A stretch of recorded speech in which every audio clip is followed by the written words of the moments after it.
किसी एक व्यक्ति ने संविधान नहीं लिखा। संविधान की एक कमेटी थी, उस कमेटी के प्रमुख जो थे, वो चेयरमैन थे, वो डॉक्टर भीमराव अम्बेडकर थे। लिखने वालों का तो लंबा एक इतिहास है और कोई एक दिन में लिखा गया ऐसा नहीं है। देखिए, आपने जरूर उसको सुना होगा।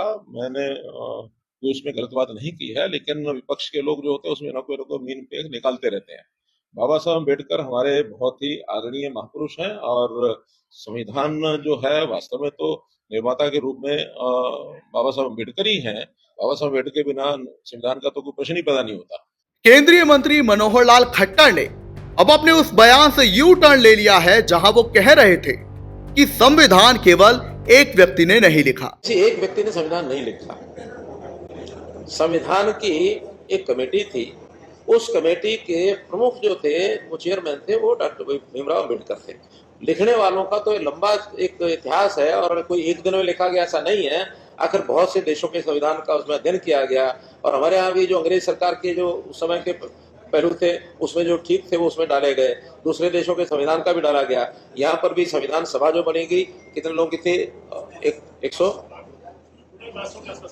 हाँ, तो एक संविधान सभा थी वो पूरी। उससे पहले भी एक ड्राफ्ट कमेटी बनी थी। ड्राफ्ट कमेटी के बाद फिर बड़ी सभा बनी, तो उसका एक एक प्रावधान का विचार हुआ। कई साल लग गए इसमें। बाद में एक संविधान के प्रमुख के नाते उसका समर्पण जैसे करना होता है।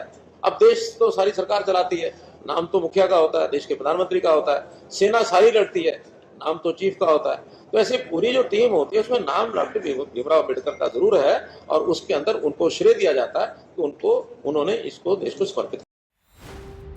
दरअसल ये बयान खट्टर ने फरीदाबाद में दिया था। हालांकि काफी विरोध और विपक्ष द्वारा निशाना साधे जाने पर खट्टर ने अपने इस बयान पर सफाई देते हुए कहा कि मैंने गलत नहीं कहा है। विपक्ष मेरे बयान को लेकर मीन मेक निकाल रहा है। भीमराव अम्बेडकर ही वास्तव में संविधान निर्माता हैं। बाबा साहब के बिना संविधान का कोई प्रश्न ही नहीं बनता है। सुनिए। देखिए, आपने जरूर उसको सुना होगा। मैंने कोई उसमें गलत बात नहीं की है, लेकिन विपक्ष के लोग जो होते हैं उसमें ना कोई मीन पेग निकालते रहते हैं। बाबा साहब अम्बेडकर हमारे बहुत ही आदरणीय महापुरुष हैं और संविधान जो है वास्तव में तो निर्माता के रूप में बाबा साहब अम्बेडकर ही हैं। बाबा साहब अम्बेडकर के बिना संविधान का तो कोई प्रश्न ही पैदा नहीं होता। और उसमें से जब उसको विषय को जन से घुमाया गया कि इन्होंने तो केवल ये कहा है, उनको श्रेय दिया गया है, और ये भाई आखिर तो ये सारा इतिहास सब हमको मालूम है कि बाबा साहब अम्बेडकर ही उस संविधान को समर्पित करने वाले, देश की जनता को देने वाले वही थे। वही हमारे हमेशा सब हम जानते हैं कि देश के संविधान के निर्माता बाबा साहब अम्बेडकर है। इसको जोड़ तोड़ मरोड़ कर करके इसको मेरे बयान को अगर डाला जाता तो ये बिल्कुल उचित नहीं है और इसको देश की जनता बिल्कुल बर्दाश्त भी नहीं करेगी।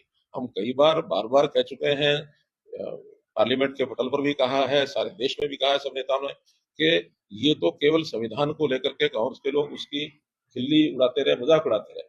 हमने वास्तव में संविधान के प्रति अपनी श्रद्धा दिखाई है और संविधान से ही सारी चीजें चलाई हैं। इन्होंने संविधान को कितना तोड़ा मरोड़ा है ये इतिहास बताता है। चाहे वो इंदिरा गांधी का समय हो, चाहे उससे पहले का समय हो, इन्होंने तो बाबा साहब अम्बेडकर का भी खूब अपमान किया, उनको चुनाव में हराया। और हमने हमेशा बाबा साहब अम्बेडकर को पूजा है। बाबा साहब अम्बेडकर महापुरुष हैं और उन्हीं के दिए हुए संविधान के हिसाब से देश आगे चल रहा है।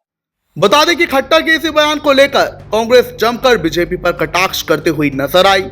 वहीं सांसद जेपी ने खट्टर को घेरते हुए एक पोस्ट में लिखा कि अकेले बाबा साहब डॉक्टर भीमराव अम्बेडकर ने संविधान नहीं लिखा तो दुर्भाग्यपूर्ण और शर्मनाक बताया। सांसद जयप्रकाश ने कहा कि यह बयान न केवल संविधान निर्माता बाबा साहब के योगदान का अपमान है, बल्कि देश के दलित, पिछड़े और वंचित समाज की भावनाओं को भी ठेस पहुंचाता है। उन्होंने जोर दिया कि बाबा साहेब ने भारत को केवल संविधान ही नहीं दिया, बल्कि समानता, न्याय और अधिकारों की नींव भी रखी। जेपी ने अपने पोस्ट में लिखा कि ऐसे महापुरुषों के योगदान पर सवाल उठाना संविधान और लोकतंत्र की आत्मा पर हमला है। उन्होंने कहा कि वो बाबा साहेब के विचारों और आदर्शों के प्रति अडिग हैं और ऐसे बयानों की कड़ी निंदा करते हैं। सांसद ने यह भी टिप्पणी की कि ऐसे निंदनीय बयान देना किसी बड़े मंत्री को शोभा नहीं देता।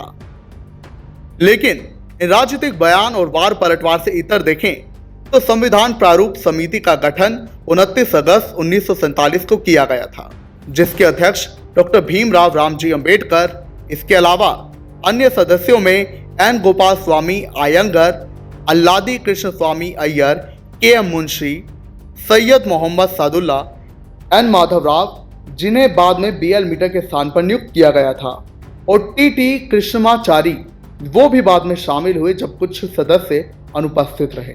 ब्यूरो रिपोर्ट, इंडिया के द हार्ट।